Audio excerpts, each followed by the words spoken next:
Hey guys, it's Andy, and today we're going to talk about my kit for VBSS.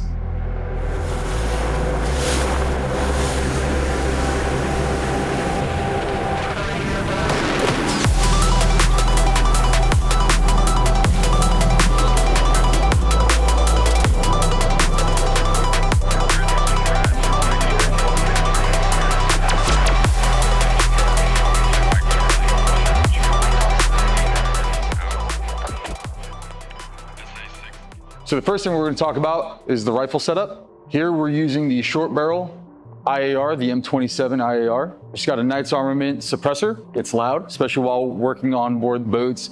You're just in and on, moving around a steel object, and anything you can do to try to suppress rounds going down range is going to better protect your hearing. Working our way back, pressure pad for lights and lasers. Here you can see we have a PEC 16 that operates both as a active red dot laser and a IR laser, as well as a flashlight capability incorporated into it. We also have an aim point red dot sight. Flipping it around, I like to use a Magpul sling.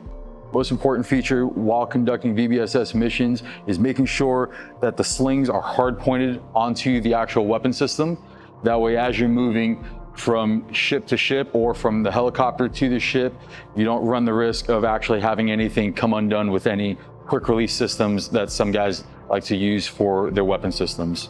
Moving on down, have the M18 SIG pistol. All right, so of note, we have here an X300 flashlight. Moving on down to the helmet, we have our communication headsets, we have our strobes, so both active and passive, and the IR capability. PVS 31s for night vision capability. And then we have two different sets of lights. So the one on the right, if I need to illuminate a room for whatever reason, I can flip this up or down, and then everyone in the room now has light we can all see. Or if I need to go and just use something a little bit more personal, this light has the capability of running just a infrared floodlight to illuminate things. Only guys with NVGs will be able to see that. On the back side of the helmet, back here is just a setup of counterweights, and it doubles down as cable management as well. Moving on over, we've got protective eyewear, super important, protect your eyes. For VBSS missions, guys like to wear shaded sunglasses. Really important that you have clear lens glasses for when you start getting into the interior, making your way down. It gets really dark really fast, so just a set of Nomex gloves for protecting your hands. When you're moving around on ship, you have ladder wells, stairwells, things that are greasy, things that are sharp edged. Super important, protect your hands, make sure you keep them safe while you're navigating your way on the vessel. So from here, we're gonna work our way down and up. Some guys like to use danglers. I like to use the good old-fashioned nut ruck for carrying anything from snacks to extra chem lights, so on and so forth. You'll see some guys, they like to dangle their chem lights for quick and easy access. I like to keep mine at least covered up inside of a bag. If I need to use it, take a second, pull it out, break it, drop and go for marking those rooms. That way, inside the bag, it keeps them from getting unintentionally cracked and then giving away your position possibly while you're trying to move around at night on a vessel. Moving on up to the belt system here that I have. This specific belt was made by a good buddy of mine. All right, uses the G clips to hook into the belt that I'm actually currently wearing, the rigger's belt. What I love about this belt is it allows me to conduct HRST operations, so helicopter rope suspension techniques. So I can rappel, I can anchor in, do anything I need to do rope related with this belt. And with this attaching to the outside, it allows all the weight to be placed on the actual belt and not on the Velcro portion of the system itself, okay? So making our way from my left all the way down, 2 pistol mags. For a mission, I'll roll with an extra one already in the gun. 5.56 magazine, that's gonna be my speed reload magazine. And then on either side of this med pouch here that I have are the tactical flotation systems. What this is in the event as I'm climbing from our vessel onto the vessel we're getting ready to board, you have a guy that falls in the water, pull these beaded tabs, and then there's a CO2 cartridge that's inside and basically gives me a flotation system around my entire midsection. that'll shoot me straight up to the surface. With all this kit on, it gets super heavy, super important, making sure that we have a flotation system of some sort. If we're conducting half operations, so the helicopter assault force, an additional piece of kit that you would see on here would be a HAB bottle, so some sort of supplemental oxygen that we would have. If I'm going to be using that HAB bottle, I would replace this extra med kit with that HAB bottle, and that's where it would sit. Moving all the way down, here I have a friction holster. Okay, so friction holster that is light capable, and then I would double this up because it is not a level 3 holster, it's only friction. I also have my pistol lanyard that would attach to my pistol. That way, make sure for whatever reason, such as falling through a hole on board ship, or as you're moving around, that pistol comes out, you have some sort of retention device to keep that pistol tethered to you.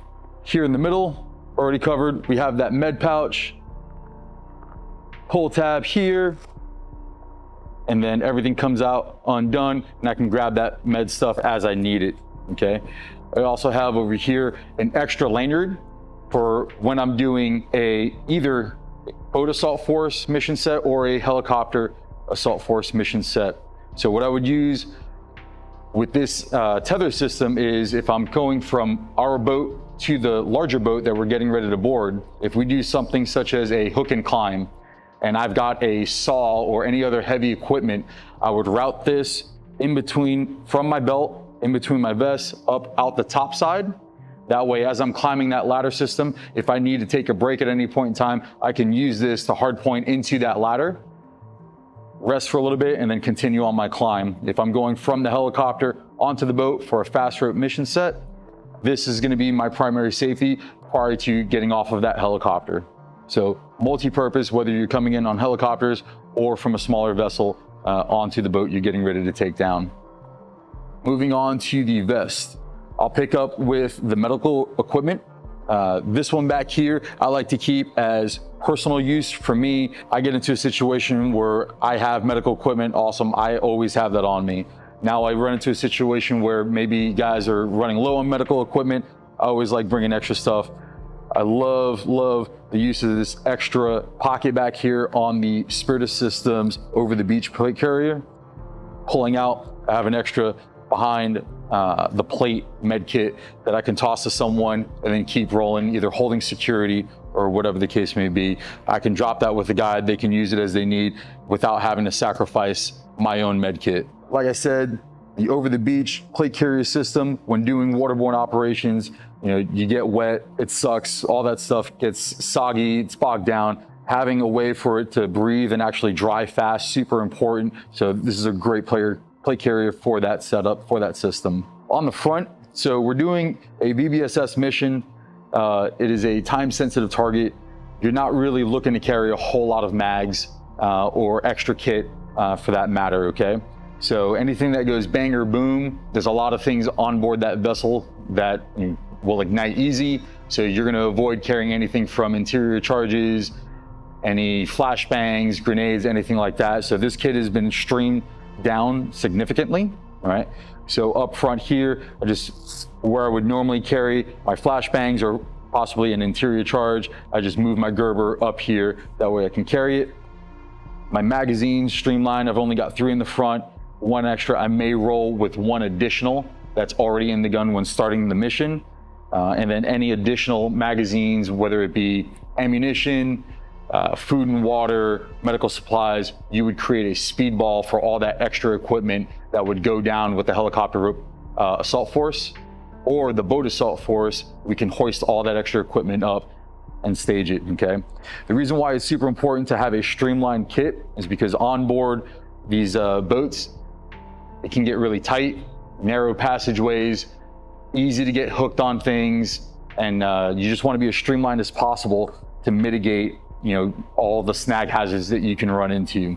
So moving all the way on your right side, the spudge pouch that I use as a GP pouch, whatever the case may be, like random things that I'll come across, I can just shove that in there and keep going.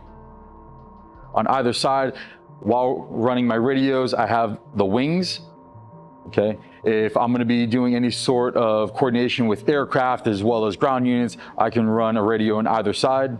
I like running an additional radio pouch on the backside in addition to the wings pouches, depending on the radio that I have. So for example, running the MPU-5 that has 3 different antennas on that radio system, I like running it on the backside. That way all those antennas are out of the way. Great radio system. However, if I'm running something such as a 148 or a 152, where I need the ability to change those channels rapidly, I can run those in either one of these wing pockets up here, and then it's not going to be an issue for me. On the backside of the plate carrier, we have the Spirit Systems Assault back panel, okay? From here, I have the ability to store water, and it may not look like a whole lot that's in here right now. Again, I typically will not fill this thing up all the way. Reason being, again, the more streamlined, the more slick I can make this, the better. I really only need to take a couple sips throughout the mission set. And then if I do need a water resupply, we'll be bringing that on with what we call a speedball. So that's our resupply bundle, okay? Having the ability to carry extra items back here. All right, so already covered, we're not carrying flashbangs, but if I need to carry extra magazines, things like that, things that my buddies need to get to on my backside, all of that stuff can be accessed from back here, as well as a general purpose pouch for gathering up anything extra that we may need to take on the mission. If we end up staying on there for longer than we expected, we could shove anything from extra food, extra panels, signaling devices, whatever the case may be, can go in there. An item that is missing on here just because I got done cleaning out my kit would be both a whistle as well as a signal mirror. Should still have my signal mirror in here, tethered to me. Boom, small guy signal mirror, as well as a whistle. You may be asking, why the signal mirror, why the whistle? If I get stuck out at sea for whatever reason, I'm alone and unafraid, I just need a way to get someone's attention. There's only so long you can yell and scream for, so having a whistle, great way, I can blow on that, much louder than me yelling. Same thing with a signal mirror, I can flag down an aircraft that's in the overhead and they can get eyes on me. I also carry an extra signal panel in here as well. And then as well as easy to reach, my tourniquet and kill card that's in there if someone needs to get to it for me, okay? Having redundancy and the ability to signal, super important because it's not if communication fails, it's when communications fail. So when these radios do decide to go out, especially when you're sitting in the water for a period of time, having a way to signal people down for help to get you out is gonna be super important. Last thing we'll touch on is on my arm. So I have here a watch cover that I wear. I'm a fan of analog over digital watches. So just taking it off here. This here is just this one in particular is a Condor face mask. So I usually have 2, so I'll wear one as a headband. And then this one, I'll just cover up on the watch. And then as I need to tell time, I can just lift up and then cover it back. Helps protect the glass, helps protect the watch. Also, not giving off the tritium glow that's on here. That way you can't see it, so you're not exposing yourself, okay? And then for the watch, I have here the Sangen Recondo. Great timepiece. You can tell it's the Recondo because of the jack back there. And that's my kit for VBSS. Thanks for watching.